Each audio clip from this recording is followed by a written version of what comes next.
राधे राधे, हरे कृष्णा। आप सभी भक्तों का हरे कृष्णा चैनल में स्वागत है। तो आज के इस वीडियो में हम पौष माह के कृष्ण पक्ष में आने वाली चतुर्थी संकष्टी चतुर्थी की व्रत कथा सुनाएंगे। तो कथा इस प्रकार है। एक समय की बात है कि वनराज बाली संध्या पूजन के लिए जा रहे थे। तब उन्होंने आकाश मार्ग से नारद मुनि को जाते हुए देखा। उन्होंने नारद मुनि को प्रणाम करके उससे पूछा कि आप कहाँ जा रहे हैं।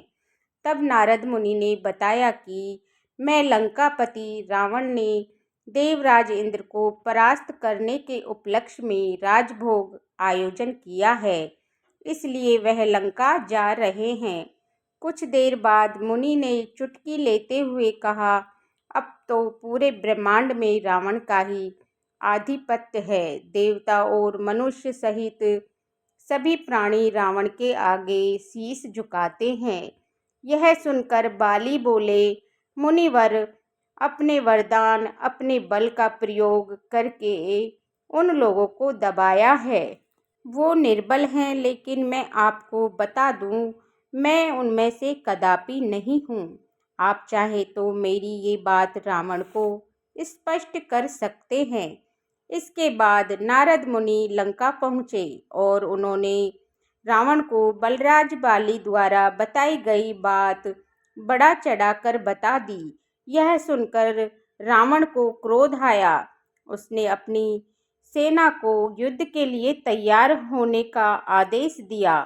इस पर नारद मुनि ने रावण को चुटकी लेते हुए कहा कि एक वानर के लिए यदि आप पूरी सेना लेकर जाएंगे तो ये उचित नहीं होगा।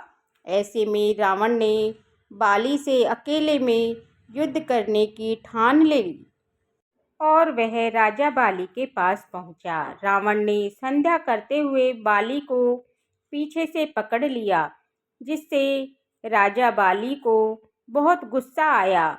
उन्हें यह वरदान प्राप्त था कि उनके सामने जो भी युद्ध के लिए आएगा, उसके सामने उसकी शक्तियां आधी हो जाएंगी। ऐसे वरदान के प्रताप से उन्होंने रावण को अपनी बाजू में दबा लिया और समुद्र के चारों ओर परिक्रमा करने लगे। रावण ने राजा बाली के चंगुल से छूटने का बहुत प्रयास किया, परंतु उन्हें सफलता नहीं मिली और अपनी संध्या की पूजा खत्म होने तक राजा बाली ने रावण को बाजू में ही दबाए रखा। इसके बाद वो रावण को अपनी बगल में दबाए दबाए किष्किंधा नगरी ले गए और अपने पुत्र अंगद को रावण को खेलने के लिए खिलौने के रूप में दे दिया। राजा बाली का पुत्र अंगद रावण को खिलौना समझकर रस्सी से बांधकर इधर उधर घुमाने लगा, जिससे रावण को बहुत कष्ट हुआ और दुख प्राप्त हुआ। दुखी होकर रावण ने अपने पितामह पुलस्त्य मुनि को याद किया। रावण की इस दशा को देखकर पुलस्त्य मुनि ने विचार किया कि रावण की यह दशा अभिमान वश हुई है। अभिमान करने से देव, असुर, मनुष्य सभी की यही गति होती है।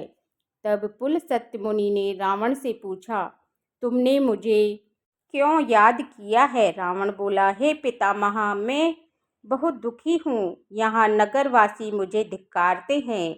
आप मेरी रक्षा करें। रावण के मुख से ऐसे वचन सुनकर पुलस्त्य मुनि बोले, तुम डरो मत, तुम इस बंधन से जल्द ही मुक्त हो जाओगे।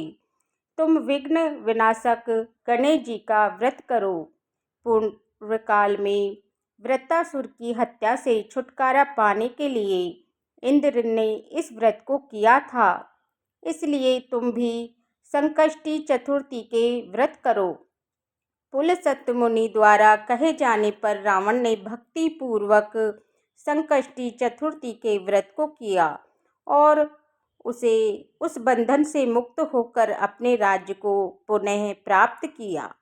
तो इस कथा को कहते सुनते हुंकारा भरते हुए हे गजानन भगवान, जैसे आपने रावण को बलि के बंधन से मुक्त किया, उसी प्रकार संकष्टी चतुर्थी और सभी पर अपनी कृपा दृष्टि बनाए रखना।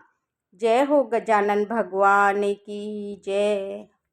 तो फ्रेंड्स, अगर आपको ये संकष्टी चतुर्थी की व्रत कथा पसंद आई हो और अगर आपके लिए यूजफुल हो, तो मैं आशा करती हूँ कि मेरे चैनल को लाइक सब्सक्राइब करें और बेल आइकन बटन को प्रेस करें, जिससे कि मेरी आने वाली वीडियोज का नोटिफिकेशन आपको समय से मिल पाए।